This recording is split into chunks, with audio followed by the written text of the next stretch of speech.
हाँ रे। Good morning students. आज अपन एक नया टॉपिक स्टार्ट करने जा रहे हैं, ऑर्गेनिक केमिस्ट्री। ये जो ऑर्गेनिक केमिस्ट्री का जो टॉपिक है तेरा, ये इम्पोर्टेंट है किस किस के लिए। अपन तीनों चीज़ पढ़ेंगे। मैं आपको जो सिलेबस कराने जा रहा हूँ वो कराने जा रहा हूँ लैब असिस्टेंट का। किसका? लैब असिस्टेंट का। ध्यान दे, लैब असिस्टेंट में मैं सिर्फ आपको केमिस्ट्री का पोर्शन पूरा करवाने की कोशिश करूँगा। और ये जो पोर्शन है ये जनरल ऑर्गेनिक केमिस्ट्री का भी है। आई बात समझ में? जो केमिस्ट्री में आप इसको 11th में भी काम आ सकती है, आपके 12th में भी काम आएगी और बीएससी में भी काम आएगी। आई बात समझ में? जो टॉपिक जहाँ का है उसको वहाँ पे आप पढ़ सकते हो। तो मैं एक सीरीज से स्टार्ट करूंगा। सबसे पहले आपको ऑर्गेनिक केमिस्ट्री का एक टॉपिक करवाऊंगा कि ऑर्गेनिक केमिस्ट्री एक्चुअल में होती क्या है। आई बात समझ में? उसके बाद में मैं इनऑर्गेनिक करवाऊंगा और लास्ट में अपन फिजिकल पढ़ेंगे।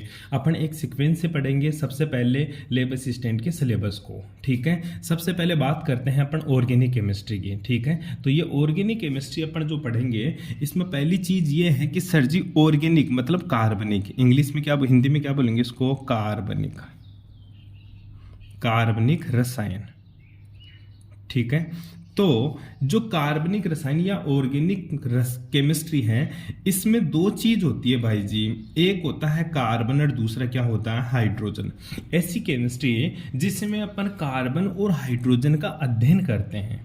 किसकी बनी होती है ये? कार्बन और हाइड्रोजन से मिलकर जो कंपाउंड बनते हैं उनको अपन कार्बनिक कंपाउंड्स बोलते हैं। आई बात समझ में?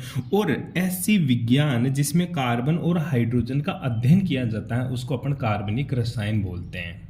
बैठ गई बात समझ में? रसायन विज्ञान की वह शाखा जिसमें कार्बन और हाइड्रोजन से मिले हुए कंपाउंड्स का अध्ययन किया जाता है उसको अपन क्या बोलेंगे? कार्बनिक रसायन बोलेंगे। सिंपल सी बात है। ऑर्गेनिक, कोई भी चीज़ ऑर्गेनिक होती है, ऑर्गेनिक का सीधा सा मतलब होता है उसमें कार्बन और हाइड्रोजन तो प्रेजेंट होंगे ही होंगे। आई बात समझ में? लेकिन कार्बन और हाइड्रोजन के अलावा अगर कुछ और एलिमेंट्स भी प्रेजेंट हो, आई बात समझ में? अगर कार्बन और हाइड्रोजन के अलावा कुछ और एलिमेंट्स भी प्रेजेंट हो, जैसे तेरा सल्फर प्रेजेंट हो या फिर नाइट्रोजन प्रेजेंट हो या फिर तेरा ऑक्सीजन प्रेजेंट हो, तो क्या सर वो कार्बनिक रसायन नहीं होगी? बेटा वो भी कार्बनिक रसायन ही होती है, लेकिन मेन कंडीशन कार्बनिक रसायन की यही है कि जिसमें कार्बन और हाइड्रोजन तो नेसेसरी है, इसका प्रेजेंट होना जरूरी है। बैठ गई बात समझ में? तो ध्यान दें, कार्बनिक जो ऑर्गेनिक केमिस्ट्री है इसमें अपन जो अध्ययन करते हैं वो केवल और केवल कार्बनिक कंपाउंड्स का अध्ययन करते हैं। ऑर्गेनिक किसका अध्ययन करेंगे? ऑर्गेनिक कंपाउंड्स का अध्ययन करेंगे। किसका अध्ययन करेगा तू? Organic compounds. अब ध्यान दे, जो ऑर्गेनिक कंपाउंड्स होते हैं ये भी दो तरह के हो सकते हैं। कैसे? क्योंकि तूने अभी बताया एक ऑर्गेनिक कंपाउंड्स जिसमें केवल क्या हो? हाइड्रोजन और कार्बन हो। क्या हो बेटा? उसमें केवल हाइड्रोजन और कार्बन हो। और एक ऑर्गेनिक केमिस्ट्री या ऑर्गेनिक कंपाउंड्स है जिसमें क्या हो बेटा जी? हाइड्रोजन प्लस कार्बन और इसके साथ साथ क्या हो? इसके डेरिवेटिव्स हो। डेरिवेटिव्स का मतलब होता है इसमें कोई हेटेरो एटम प्रेजेंट हो। कौन सा एटम? हिटेरो एटम प्रेजेंट हो। हिटेरो एटम का मतलब सीधा सा है उसमें नाइट्रोजन भी हो सकता है, फास्फोरस भी हो सकता है, सल्फर भी हो सकता है, ऑक्सीजन भी हो सकता है। इस तरह के जो भी एलिमेंट्स प्रेजेंट होते हैं उसको अपन क्या बोलेंगे? हिटेरो एटम्स। कहने का तात्पर्य मेरा यह है कि कार्बन और हाइड्रोजन के अलावा जो भी एलिमेंट्स प्रेजेंट हो, जो भी एलिमेंट्स प्रेजेंट हो तो वो तेरा एक हिटेरो एटम कहलाता है।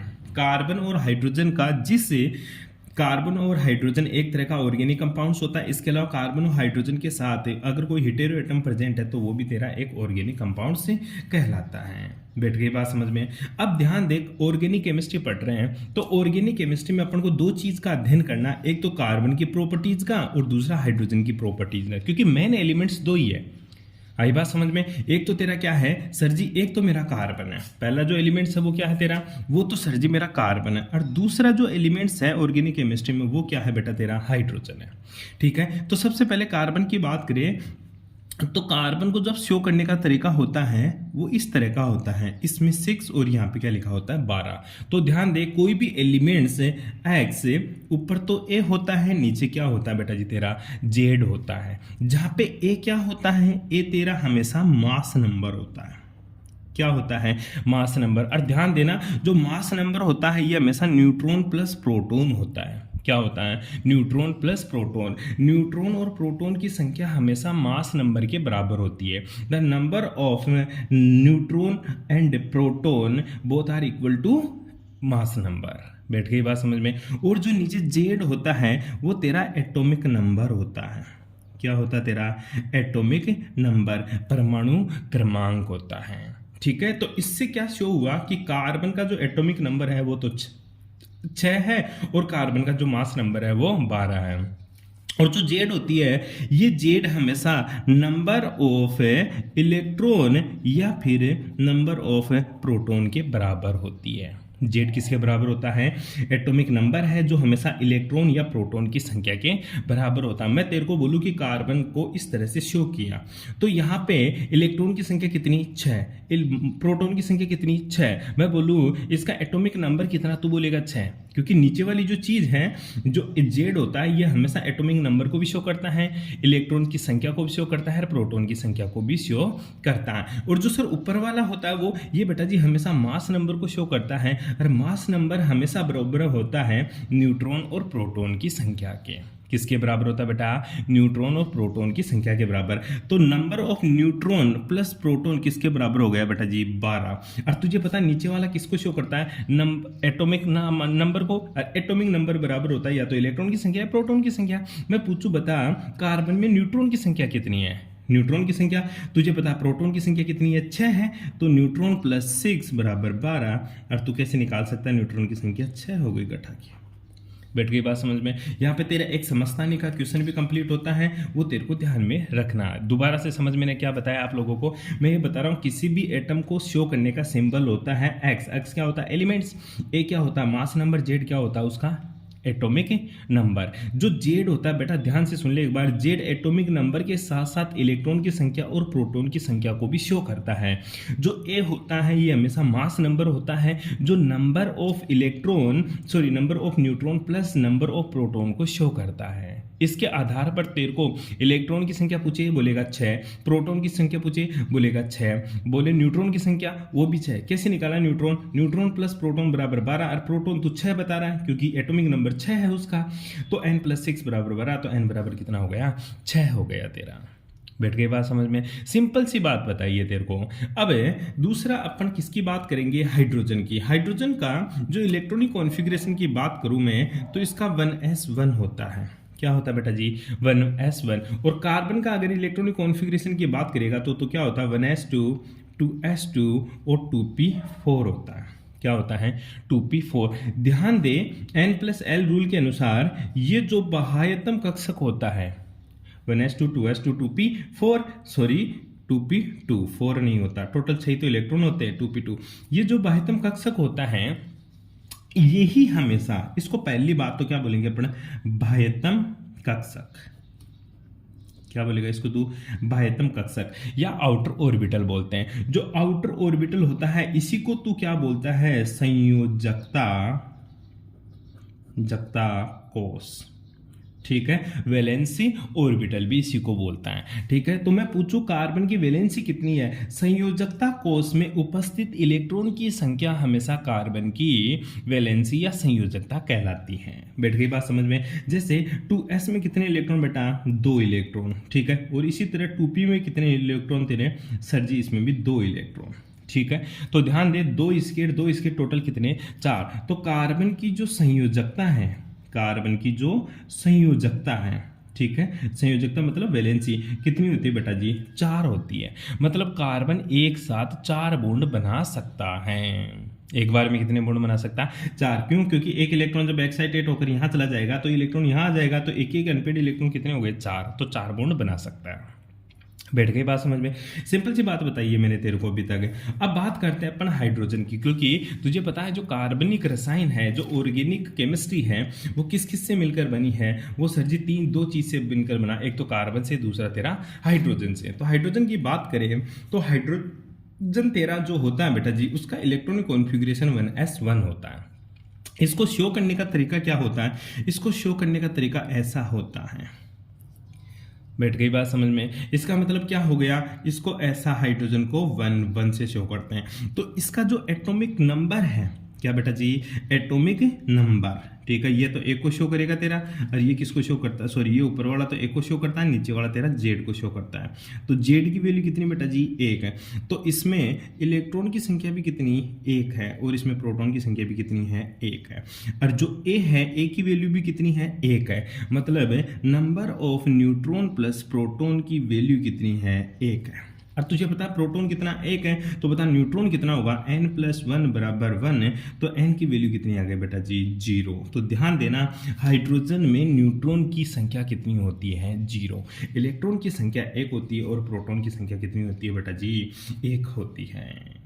बैठ गई बात समझ में, कोई दिक्कत यहाँ तक है। ये कार्बन और हाइड्रोजन के बारे में मैंने तेरे को सबसे अच्छी चीज बताई है। तो हाइड्रोजन क्या होता है तेरा, न्यूट्रॉन लेस कंपाउंड्स होता है।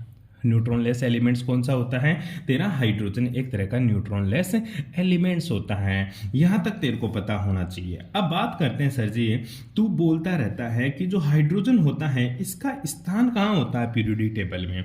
तो देख बेटा, हाइड्रोजन का स्थान पीरियोडिक टेबल में फिक्स नहीं होता, तभी तो इसको बीच में लिखते हैं। क्यों नहीं होता इसका हाइड्रोजन का, क्योंकि हाइड्रोजन है ना, ये अलग अलग ग्रुप्स के साथ समानता दर्शाता है। जैसे कि सर, जैसे कि मैं बात करूं बेटा जी, जो पहला तेरा ग्रुप है कौन सा, जो फर्स्ट है, जिसको क्या बोलता है तो एल्कली मेटल्स, क्या बोलेगा बेटा जिसको, एल्कली मेटल्स। कौन कौन सी होती है तेरी एल्कली मेटल्स हैं, जैसे तेरी हेलिना की तरफ से लिथियम, सोडियम, पोटेशियम, और उसके बाद में आरबी होता है, सीएजियम होता है तेरा, और एफआर होता है।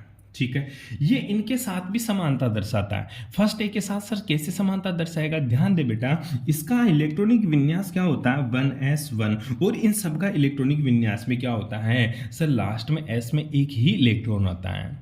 ठीक है, जैसे हाइड्रोजन, हीलियम और लिथियम में क्या होता है बेटा जी 2s1, ठीक है। इसी तरह सोडियम में 3s1 होता है, और इसमें क्या होता है 4s1, और इसमें 5s1, इसमें 6s1। आई बात समझ में, इस तरह से, क्योंकि आउटर मोस्ट में एक एक इलेक्ट्रॉन होता है इन सभी एलिमेंट्स के। फर्स्ट जो ग्रुप है इसके बाह्यतम कक्षक में एक एक इलेक्ट्रॉन होता है, जो हाइड्रोजन के भी बाह्यतम कक्षक में एक इलेक्ट्रॉन होता है। इस तरह से फर्स्ट ए हाइड्रोजन के साथ समानता दर्शाता है, इक्वलिटी दर्शाता है। इसके साथ किसके साथ समानता दर्शाएगा, ध्यान देना बेटा।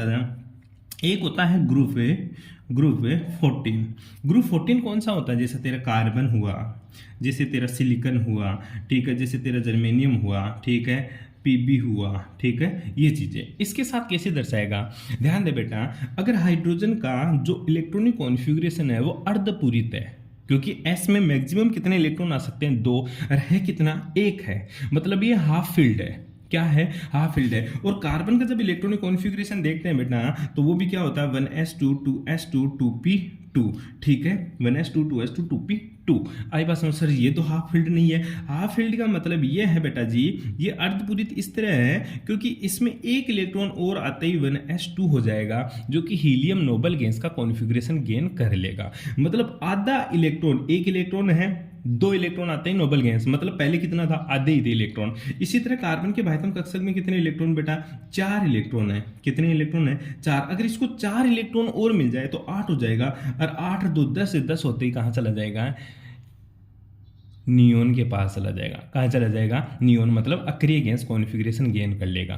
तो कहना क्या चाहता हूँ, कहना यह चाहता हूँ कि हाइड्रोजन को एक इलेक्ट्रॉन और मिलते ही नोबल गैस कॉन्फ़िगरेशन गेन कर लेता। मतलब है हाइड्रोजन के पास पहले आधे इलेक्ट्रॉन थे, आधा इलेक्ट्रॉन और मिलते ही नोबल गैस कॉन्फ़िगरेशन गेन कर लिया। इसी तरह ग्रुप 14 की जो एलिमेंट्स है उनके पास पहले 4 इलेक्ट्रॉन थे, अब 4 और इलेक्ट्रॉन मिलते ही 8 हो गए। पहले मतलब आधे ही तो रहे इसके, अरे यहाँ 2 का आधा 1 होता है, तो 8 का आधा कितना होगा 4। तो आधे इलेक्ट्रॉन और मिलते ही ये कहाँ चला जाता है, नोबल गैस कॉन्फ़िगरेशन गेन कर लेता है। इस तरह हाइड्रोजन तेरा कार्बन फैमिली के साथ भी समानता दर्शाता है। इसके साथ समानता इसलिए दर्शाता है क्योंकि इसके वैलेंस शेल इलेक्ट्रॉन 1 है। इसके साथ समानता इसलिए दर्शाता है क्योंकि आधे इलेक्ट्रॉन गेन करते हैं, नोबल गैस कॉन्फ़िगरेशन गेन करेगा। एक और है बेटा ग्रुप 17। कौन सा ग्रुप है, ग्रुप 17। जो ग्रुप 17 है इसके साथ हाइड्रोजन कैसे समानता दर्शाता है वो देख। जैसे तेरा फ्लोरीन हुआ, क्लोरीन हुआ, ब्रोमीन हुआ, आयोडीन हुआ, ठीक है, और तेरी एंटी हो गई। ठीक है, ध्यान दे, जो फ्लोरीन होता है, फ्लोरीन को अगर एक इलेक्ट्रॉन और मिल जाए, फ्लोरीन को अगर एक इलेक्ट्रॉन और मिल जाए। क्यों मिल जाए सर जी? क्योंकि तुझे पता है जो फ्लोरीन का इलेक्ट्रॉनिक कॉन्फ़िगरेशन क्या होता है, 1s2 2s2 2p5 होता है।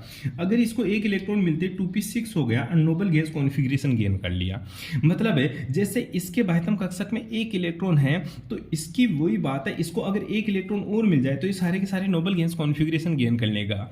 सेम इसी तरह हाइड्रोजन को भी अगर एक इलेक्ट्रॉन और मिल जाता है तो ये नोबल गैस कॉन्फ़िगरेशन गेन कर लेता है। इसलिए हाइड्रोजन हेलोजन फैमिली के साथ भी क्या दिखाता है, समानता दर्शाता है। बैठ गई बात समझ में? तो ये चीजें तेरे को याद रखनी है। इसलिए हाइड्रोजन जो होता है ये तेरा क्या होता है, पीरियोडिक टेबल में इसका स्थान फिक्स नहीं होता। क्यों? क्योंकि वैलेंसी के अकॉर्डिंग ये फर्स्ट टाइम में जाना चाहता है, नोबल गैस कॉन्फ़िगरेशन गेन करने के अकॉर्डिंग ये फ्लोरीन के साथ रहना चाहता है, और अर्धपूरित और हाफ फील्ड देखें तो वो ये कार्बन फैमिली के साथ रहना चाहता है। इसलिए इसका बिहेवियर एक जैसा नहीं होने के कारण ये इसका पीरियोडिक टेबल में स्थान फिक्स नहीं होता। एक चीज़ याद रख लेना, हमेशा जो हाइड्रोजन होता है ये तेरा क्या होता है, नॉन मेटल होता है। क्या होता है? नॉन मेटल होता है। क्या होता है बेटा जी? नॉन मेटल होता है। ये भी एक तरह से समानता दर्शाने का रीजन है, क्योंकि पी ब्लॉक जितने भी एलिमेंट्स है वो सारी सारी नॉन मेटल होती है, इसलिए हाइड्रोजन पी ब्लॉक में भी रहना पसंद करता है। इसका इलेक्ट्रॉनिक कॉन्फ़िगरेशन तो एस ब्लॉक की तरह है, लेकिन इसका जो नेचर है वो पी ब्लॉक नॉन मेटल्स की तरह होता है, इसलिए इसका पीरियोडिक टेबल में स्थान फिक्स नहीं होता। ये तो एक बहरूपिया है, ठीक है, ये तेरे को ध्यान रखना है। आई बात समझ में? तो कार्बनिक रसायन में आज अपने कार्बन और हाइड्रोजन के बारे में पढ़ा, तो आपको इतना ही पढ़ना है, बाकी की बातें करेंगे नेक्स्ट क्लास में। Thanks for cooperation.